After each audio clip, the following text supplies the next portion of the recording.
Θείο Πνεύματι καταυγαστήσα, απολυτίκιον της Αγίας Φωτεινής της Σαμαρίτιδος, σε ήχο τρίτο.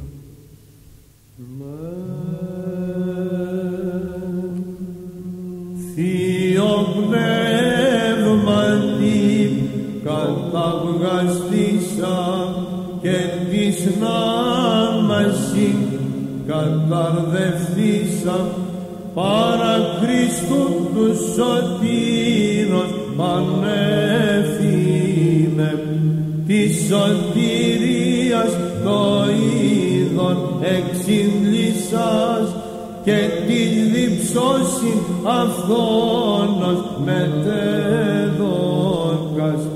μεγαλομάρτης και εις Απόστολε φωτεινή Χριστόν τον Θεόν νικέτευε τη ζωή της είδαση δροσίσε τας ψυχάς